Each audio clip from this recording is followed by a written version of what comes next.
Hello කොහොමද ඔයාලට කේන් lifestyle මගේ YouTube channel එකට ඔයාලා ආදරෙන් පිළිගන්නවා. ඉතින් අපි බලමු අද මේ oats banana fan cake එක හදාගන්නේ කොහොමද කියලා.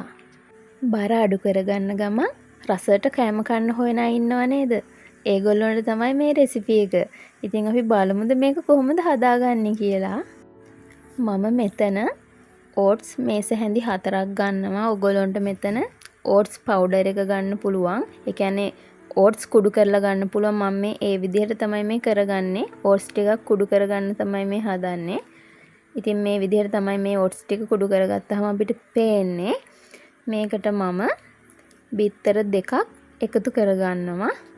මෙතනදී ඔයාලට එක බිත්තරයක් වුණත් මේකට එකතු කරගන්න පුළුවන්. මම දෙකක් එකතු කරගන්නේ. ඒ වගේම ලොකු කෙසෙල් නම් එක ගෙඩියක් ගන්න, පොඩි නම් කෙසෙල් ගෙඩි දෙකක් ඕගොල්ලොන්ට මේකට ගන්න පුළුවන්.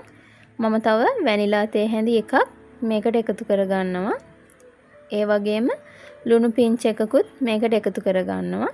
ඒ කරලා මේක හොඳට බ්ලෙන්ඩර් කරගන්න තමයි තියෙන්නේ.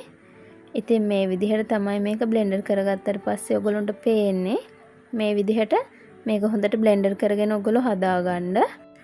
මේ විදිහට මේ ටික බ්ලෙන්ඩර් කරගත්තට පස්සේ ඕගොල්ලන්ට පුළුවන් සෝස් පෑන් එකක් අරගෙන ඒකට තෙල් ටිකක් ස්ප්‍රේ කරලා අවශ්‍ය ප්‍රමාණයට මේකට මේ බැටර් එක දාගෙන ෆෑන් කේක් එකක් සාමාන්‍යයෙන් අපි හදාගන්නේ.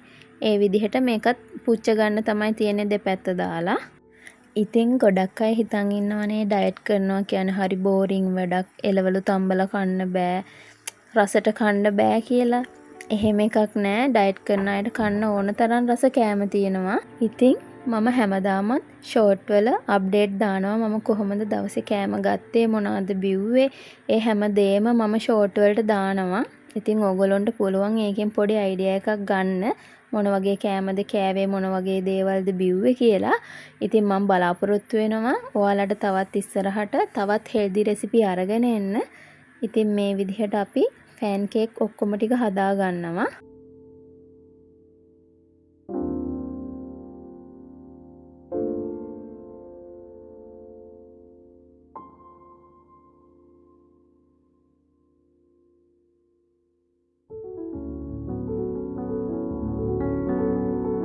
ඉතින් මේ විදිහට ඔක්කොම ෆෑන් කේක් ටික හදාගත්තට පස්සේ ඔයගොල්ලන්ට පුළුවන් මේක මී පැණි ටිකක් දාලා කන්න පුළුවන්, නැත්නම් මේපල් සිරප් ටිකක් දාලා කන්න පුළුවන්. මම ඩාර්ක් චොක්ලට් ටිකකුත් මේකට දා ගන්නවා. මොකද ගොඩාක් රසයි මේ විදිහට කනකොට. ඉතින් ඔයගොල්ලොත් මේ රෙසිපි එක try කරලා බලන්න. ඇත්තටම මේක රසයි. කාපු නැති කෙනෙක් ඉන්නවනම්, හදපු නැති කෙනෙක් ඉන්නවනම් මේක try කරලා බලන්න. ඇත්තටම මේක රසයි. ඒ වගේම ඉක්මනට බඩත් පිරෙනවා. වැඩි වෙලාවක් යනකම් බඩගිනි දැනෙන්නෙත් නෑ ඔයාලට. ඉතින් මේ රෙසිපි එක try කරලා රස කොහොමද කියලා මටත් කමෙන්ට් එකක් දාගෙන යන්න. බොහොම ස්තුතියි මගේ channel එකත් එක්ක එකතු වුණාට.